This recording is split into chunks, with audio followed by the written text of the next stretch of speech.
सुरती तू दुखी रहे हम जानी। सुरती तू दुखी रहे हम जानी।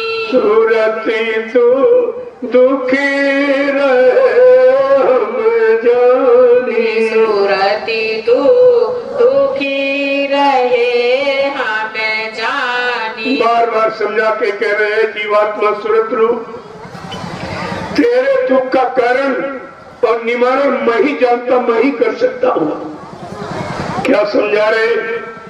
तूने दुख ये कब से पाला है या दुख के घेरे में कब से आके खड़ी हुई है कि जा दिन से तूने साथ भी सारा।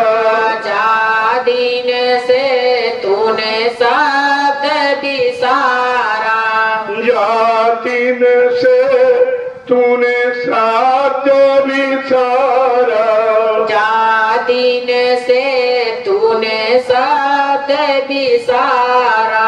मन संग यारी ठानी। मन संग यारी ठानी। सुरती तू दुखी रहे हम जानी। सुरती तू दुखी रहे हम जानी। जब मैंने शब्द डोर नाम डोर पकड़ा के तुझको उतारा था और काल माया के बहकाने भरमाने पर तूने मेरी नाम डोर शब्द डोर को छोड़ दिया था और इस शैतान मन को अपना साथी बनाया है। तेरे दुख का यही कारण है। आगे समझा के क्या कहे कि मन मूर्ख तन साथ बंधानी। मन मूर्ख तन साथ बंधानी।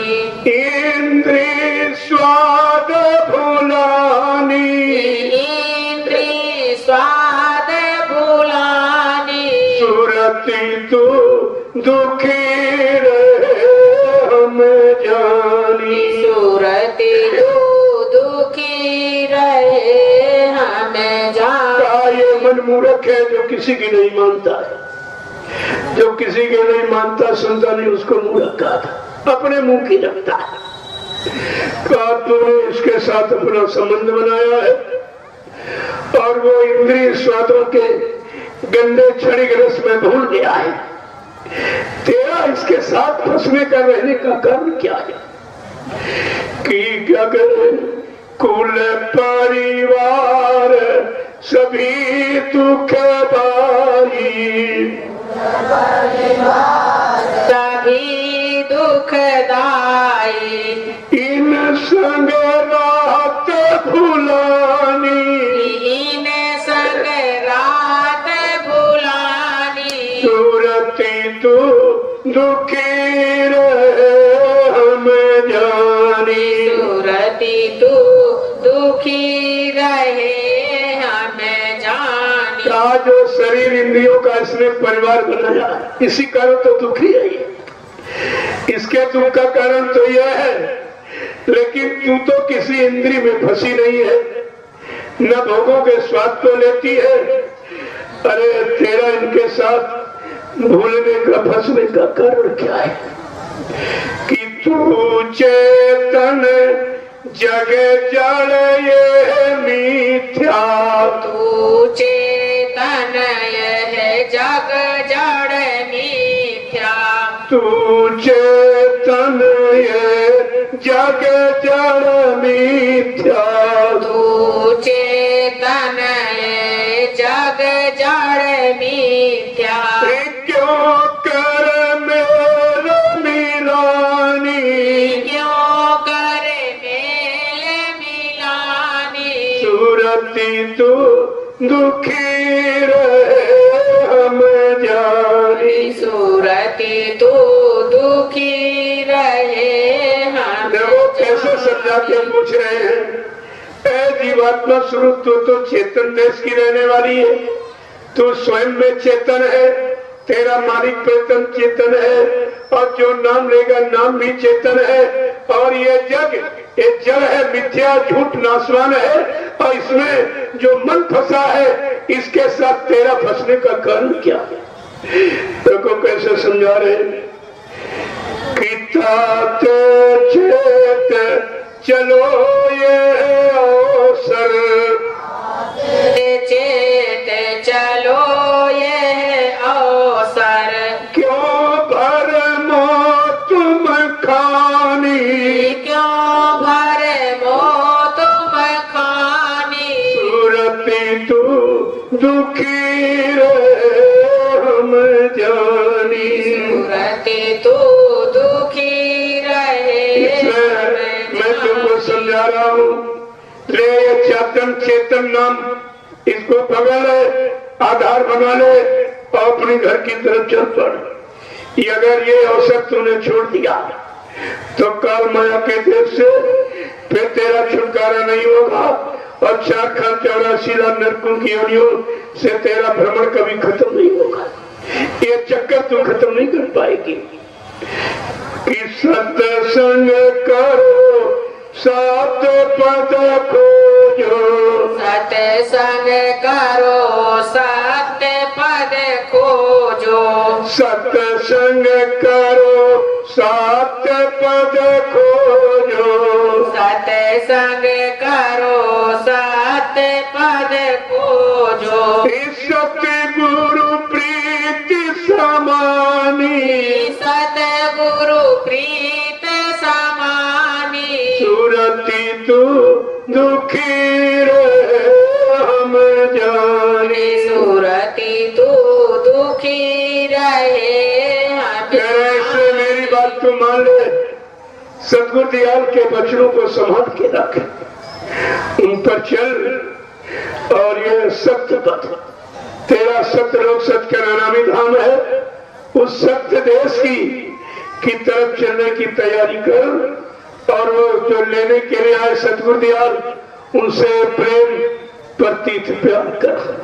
आगे क्या कह रहे हैं कि नाम रतन गुरुदेव बुझाई, नाम रतन गुरुदेव बुझाई, उलट चढ़ो समानी, उलट चलो आसमानी, सूरती तू दुखी रे हम जानी, सूरती तू दुखी रहे हम लोगों कितने दयालु कृपालु मेहरबान है। कह रहे नाम रतन गुरुदेव बताए, ये है अनमोल रतन नाम, इसको ले ले और समझा बुझा रहे तुझको, और यहाँ से उलट कर यानी अपनी स्थिति को उलट उधर अपने घर की तरफ चल। क्या कह रहे हैं कि इतना काम करो तुम अब की, इतना काम करो तुम अब की, फिर आगे की सतगुरु जानी, फिर आगे की सतगुरु जान। कहते उनसे नाम युक्ति ले ले और ये नाम की कमाई करके जल्दी से इस घाट से निकलने की कोशिश कर। आगे सतगुरु बुला रहे तो तुझको तेरे घर पहुंचाएंगे, लेकिन इतना काम शरीर में रहकर तुझे करना पड़ेगा। समृद्ध गुरु होते हुए भी इतना काम आपसे जरूर करवाएगा, नहीं यहाँ का जीव कुछ नहीं करेगा।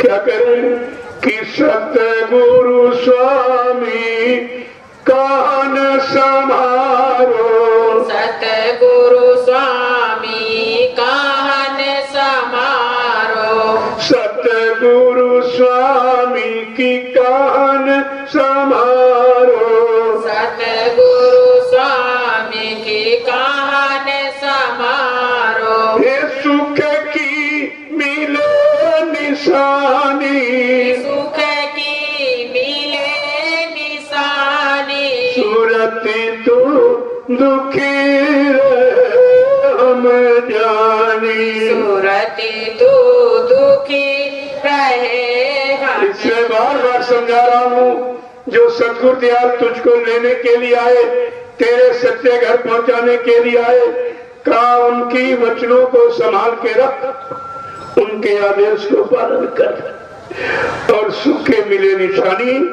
जब उनके आदेश को मानेगी और उन्होंने नाम युक्ति जो दी उसको लेकर नाम की कमाई करके अपने आंख कान नाक को खोल लेगी और अपने देश को जब तू चल पड़ेगी तब तुझे सच्चे सुख का एहसास होगा। वो तेरा सुख का देश उधर इधर नहीं, ये दुख का सागर है, ये दुख का सागर वो सुख का सागर है। तो ये तो आपको समझना चाहिए था। अगर सत्संग वचनों को आपने संभाल के रखा होता तो तुम्हारा ये काम सब हो जाता। इसका मतलब है सदगुरुदयाल को किसी ने पहचाना ही नहीं, किसी ने नहीं पहचाना। ये 40 आदमी जो आश्रम पर रहते थे, जब इन्होंने तो बिल्कुल नहीं पहचान पाया।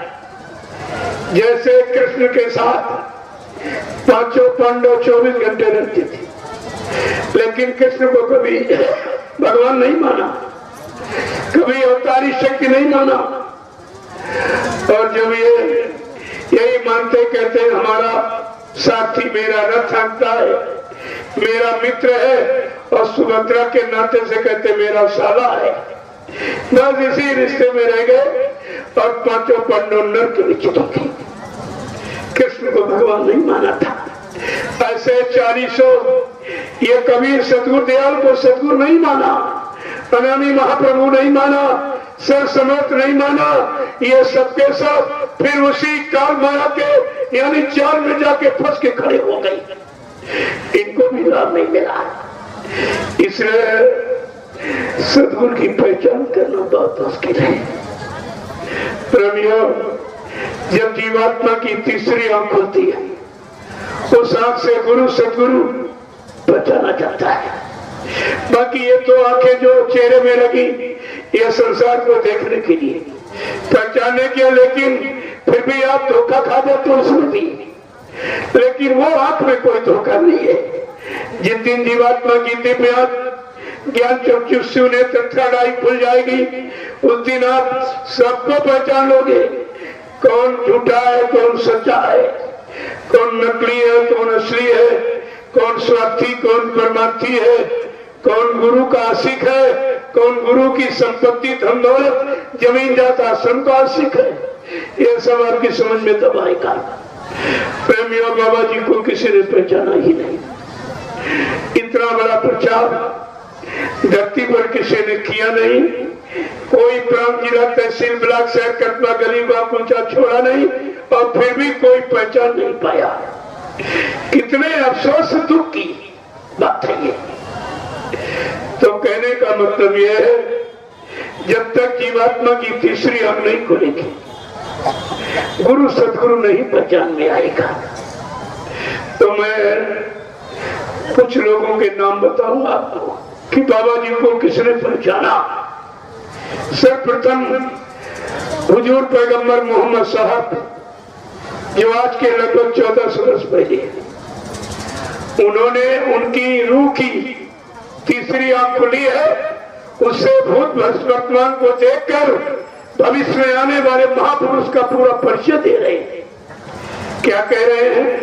4वीं हिजरी के अंत में खुदा का पैगाम लेकर एक फकीर जमीन पर उतरेगा, जिसका लिहाज यानी वेशभूषा सफेद होगी।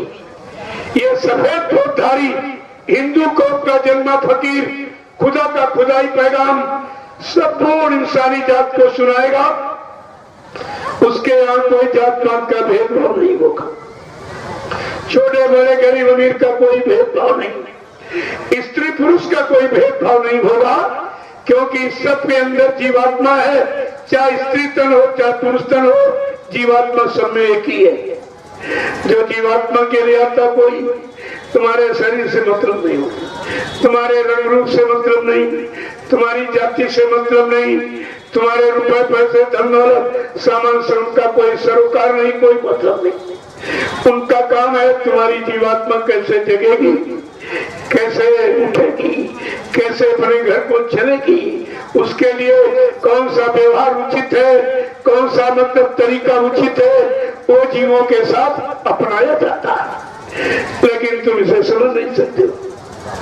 तुम्हारे अंदर शंका ने जगह बना ली, अब वो शंका समझने नहीं देगी। जब रावण को नहीं समझने दिया, क्या विद्वान बलवान था, तुम तो कुछ भी नहीं हो। यदि मोहम्मद साहब क्या कह रहे हैं, जब वो फकीर अपना हजूम काफिला लेकर कहरे दरिया को पार करता हुआ, उर्दू में कहरे दरिया, हिंदी में सरजू नदी कहती, जो पुराने प्रेमी अयोध्या के काफिले में रहे होंगे शायद थोड़ा थोड़ा इशारा समझ सकेगी। जब वो फकीर अपना हजूम काफिला लेकर कहरे दरिया को पार करता हुआ पूरब से पश्चिम तरफ चलेगा, इंसानों में भारी कोहराम मच जाएगा। उस समय हिंदुस्तान की सड़कें काली पड़ जाएंगी। प्रेमियों, 1400 वर्ष पहले कोई तारकोल डामर जानता था, लेकिन मोहम्मद साहब की रूह की तीसरी आंख खुली है, जिससे भूत भविष्य वर्तमान को देख के क्या इशारा कर रहे हैं, क्या इशारा कर रहे हैं। जब वो फकीर अपना हजूम काफिला लेकर कहरे दरिया को पार करता हुआ पूरब से पश्चिम की तरफ बढ़ेगा, इंसानों में भारी कोहराम मच जाएगा। उस समय हिंदुस्तान की सड़कें काली पड़ जाएंगी और जो गुनहगार अपने गुनाहों की माफी उस फकीर के कदमों में जाके मांगेंगे, जीते जी इन्हीं नजरों के द्वारा खुदा का दीदार पाएंगे। मोहम्मद साहब ने और क्या कहा, अगर उस फकीर के वचनों को न माना गया और उन पर न विश्वास किया गया तो कयामत आ जाएगी। उर्दू में कयामत, हिंदी में प्रलय कहते हैं। अगर उस फकीर के वचनों को न माना गया, उन पर न विश्वास किया गया तो कयामत यानी प्रलय आ जाएगी। देखो, ये है पहचानने वाले। बाबा जी को वही पहचाने जिसकी तीसरी आंख खुल जाए, इसके पहले कोई नहीं पहचान सकता। दूसरे पहचानने वाले कौन है? संत कबीर दास।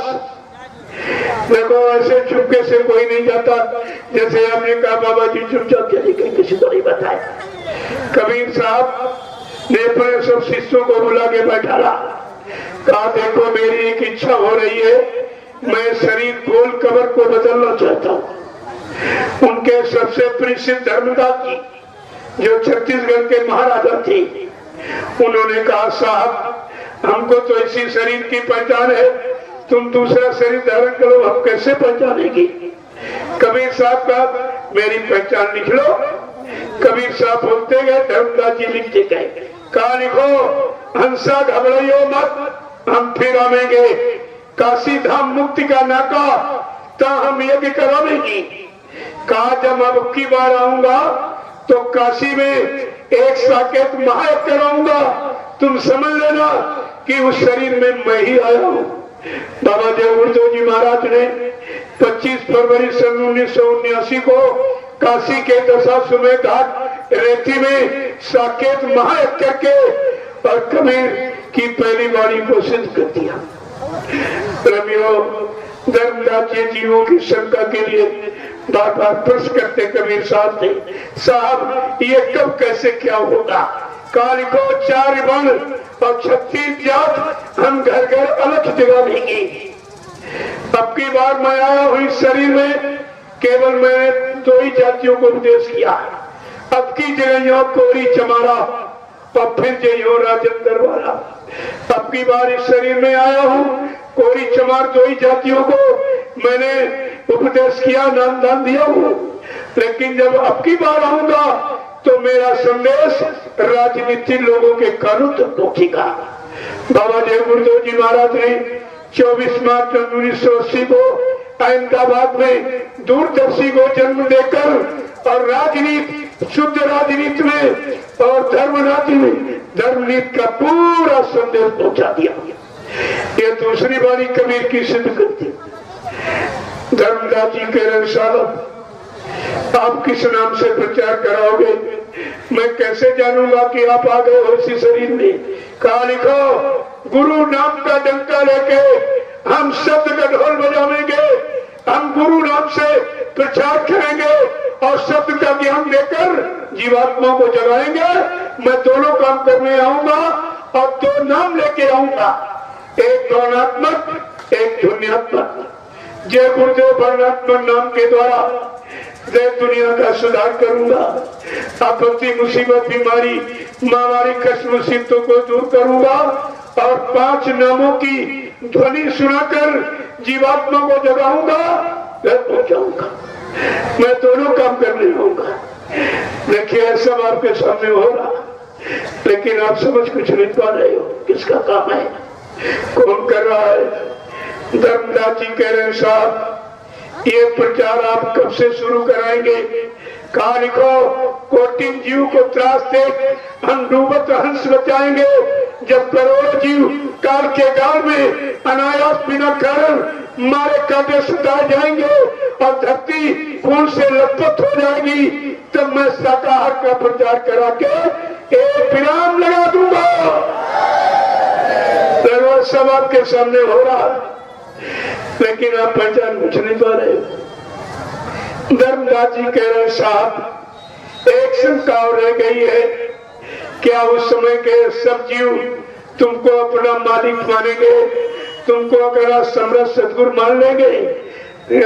कबीर साहब कहते नहीं धर्मदास आज से नहीं वो ही हमें पहचानेंगे जो मेरे पुराने जीव जिनको मैंने नाम दान दिया, माला फूटी पट्टाती सुमरन ध्यान भजन नहीं किया।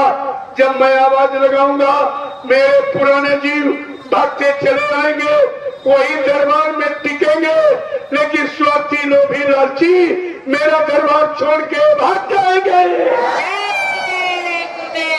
ऐसा भाग जाएंगे। देखो ये है पहचानने वाले कबीर साहब, इनकी दिव्य दृष्टि खुली है। तीसरे पहचानने वाले कौन है? वो स्वामी जी महाराज जिन्होंने रामचरितमानस लिखी। ये सुन लो कोई नहीं बताएगा।